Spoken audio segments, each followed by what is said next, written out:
stade d'Orange a été construit sous le règne d'Auguste au 1er siècle par les vétérans de la 2e Légion de Jules César. C'est un des théâtres les mieux conservés au monde. Il peut accueillir 7000 personnes. Le mur était divisé en 3 niveaux. Au rez-de-chaussée, il y a 3 portes rectangulaires, dont la porte royale au centre. Salve marqué Coimus. Salve, Imus in teatrum. Bene, c'est Imus in teatrum.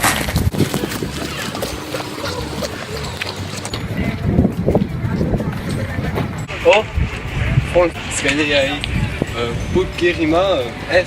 Taki, Istriones eunt in pulpitum. Specta, Romani et Zun et Vomiteri.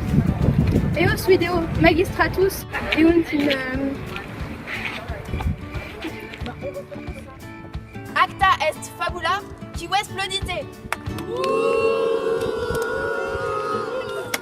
Viri, interi, ocidi, quocuram, conon curam, tene, quem, quis. Nascio nel video, caecus evatque, et fudem coeam, aut ubisim, aut quisim. Nequio cum animo cartum investigare, obsecro vasego, mi auxilio, solo abtestar. Citis et hominem demonstratis, quis eam absturevit. Quid est? Quid ridetis? Noviamnes, io furas esse hic Complules. Acta est fabula qui splendite.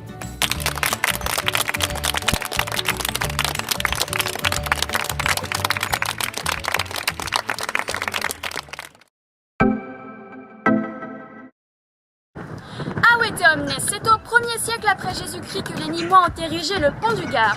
Ce n'est en fait qu'une toute petite partie d'un aqueduc de 52 km reliant la source d'Uzès à la ville de Nîmes. En effet, il permettait d'alimenter la cité en eau vers différentes structures telles que des thermes ou des fontaines publiques pour le confort de chacun. Près d'1 millier d'hommes ont donné corps et âme à la construction de cet ouvrage colossal pendant près de 5 ans de chantier. Le pont du Gard fut probablement bâti sous le règne de l'empereur Claude ou de Néron pour diverses raisons. Oh mais Marie-Lou, j'entends de l'eau. Mais Juliette, c'est la canalisation du pont. Oh mais c'est trop cool ici. Allez viens. T'as vu ça Juliette? Et tu sais, les Romains étaient très ingénieux. En effet, entre la source d'Uzès et la ville de Nîmes se trouvait le massif de la Garrigue qui s'élevait à 200 mètres d'altitude. Mais la roche était beaucoup trop dure pour construire une canalisation souterraine, donc les Romains ont décidé de la contourner pour pouvoir construire leur aqueduc correctement.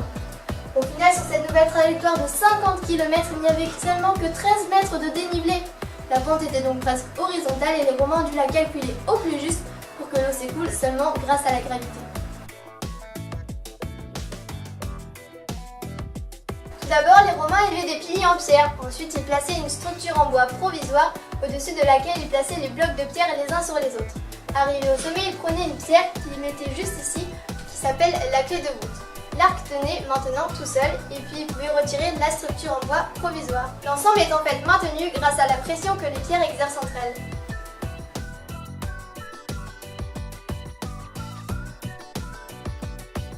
Le pont du Gard est constitué de pierres et de calcaire molassique provenant des carrières de la ville de Vercombe-du-Gard. D'ailleurs, dans la canalisation, on voit très clairement les couches de calcaire que l'eau a laissées sur son passage. Le calcaire est composé de carbonate de calcium, mais aussi de carbonate de magnésium. On a retrouvé récemment dans des taboulas d'argile un mythe dont personne ne connaissait l'existence. D'après ses écrits, en l'an 105 après Jésus-Christ, un certain scientifique, Caecus Robae Cornelius, dit Dr Robin, s'apprêtait à tester une expérience sur la gravitation gravitationnelle. Accompagné de son fidèle serviteur, il allait enfin pouvoir comprendre la notion de gravitation. Ma chère Afofier, je vais enfin pouvoir vérifier toutes mes hypothèses sur la force de gravité, te démontrer toutes mes formules, tout démontrer. Ah oui, la relation entre le poids et la masse, l'intensité de pesanteur. Correct. Et la force de gravitation universelle entre... Correct, encore correct. Souhaite-moi de bonne chance, associé.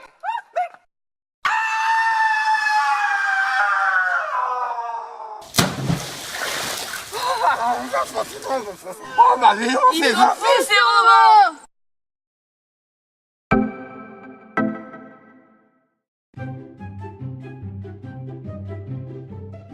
Je me trouve actuellement devant la porte d'entrée du village gaulois. Et donc cette porte était autrefois appelée, puisque vous ne la voyez plus, elle a été détruite, la porte-crâne, et tout simplement parce qu'il y avait des crânes dedans. Alors ces crânes étaient les crânes des chefs ennemis à ce village gaulois, et on les mettait là pour impressionner et effrayer les ennemis qui venaient, et pour donner aussi plus d'importance militaire à la ville. Veli tudo te oro, cura mea amicum, Ai Jesu, eke mea dona.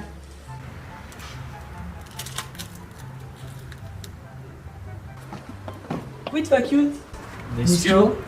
Eh bien, moi je sais, Jamy. Nous nous retrouvons à la source d'une ville antique nommée Glanon, qui était occupée par 3 civilisations, les Gaulois, les Gallo-Grecs et les Romains. La ville de Glanon contenait environ 2500 à 3000 habitants. Elle a été fondée en 600 avant Jésus-Christ. Et elle a été occupée par les Romains jusqu'en 270. Je suis nouveau ici et je vous présente un puits. Mais pas n'importe lequel. Ce puits est le dernier qui a été retrouvé. Il a été construit par les Gaulois. Il fait à peu près 6 mètres de profondeur et nous retrouvons de nombreuses statues dedans.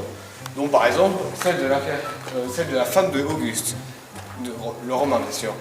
Et aussi, nous savons que c'est un puits gaulois parce qu'au début on pensait que c'était grec, mais on va dire que les Gaulois ils sont pas très forts en tout ce qui est construction parce que la pierre c'est de la pierre calcaire et il ne faut pas se tromper de sens. Et comme vous voyez, il y a des petits trous. Et les trous, c'est parce qu'ils l'ont mis de mauvais sens.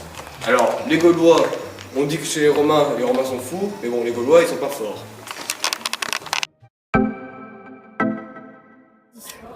L'amphithéâtre d'Arles, aussi appelé les arènes d'Arles, a été construit vers 80 ou 90 après Jésus-Christ. Il est le monument le plus important de l'ancienne colonie romaine que l'on peut voir. Il est construit sous le règne de Domitien.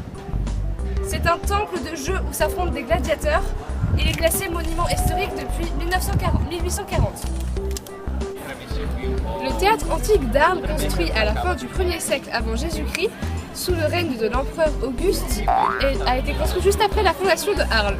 Sa construction a commencé vers 40-30 avant Jésus-Christ et s'est terminée vers -12. C'est l'un des premiers théâtres en pierre de l'Empire. Il est classé monument historique en 1840. La Kawea est d'un diamètre de 102 mètres pouvant accueillir 10 000 spectateurs sur 33 rangées de gradins. Les spectateurs étaient assis selon leur classe sociale. Les femmes, les enfants et les esclaves en haut et les nobles et les hommes en bas. Aujourd'hui, on peut visiter ce théâtre.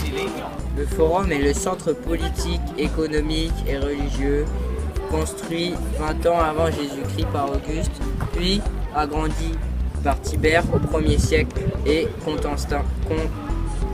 Bon vas-y, c'est pas grave. Les cryptoportiques, ce sont des souterrains qui servent à stocker des objets comme du vin dans des amphores. Et les cryptoportiques sont en forme de U vers l'ouest. Cet après-midi, nous avons fait des ateliers avec ACTA. Nous avons travaillé sur les gladiateurs ainsi que sur l'armée romaine et ainsi que sur les Jeux Olympiques. Voilà, et on a vu. Et nous avons vu un combat de gladiateurs en direct, plus un combat fraternel que...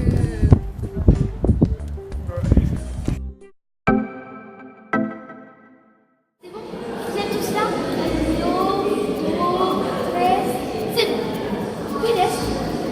C'est le chaland antique qui mesure 31 mètres de long et il a été découvert en 2004 dans le monde. Correct. Alors les élèves, qu'est-ce que c'est? C'est une mosaïque qui représente l'enlèvement d'Europe. Non, incorrect. C'est le buste d'Aphrodite découvert dans le théâtre antique d'Arles. Oui, correct. Oui.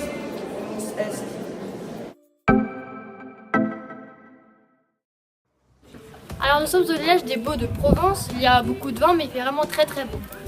C'est un petit village caché entre deux montagnes qui est essentiellement composé de pierres calcaires. C'est un village très touristique et parmi les plus beaux de France.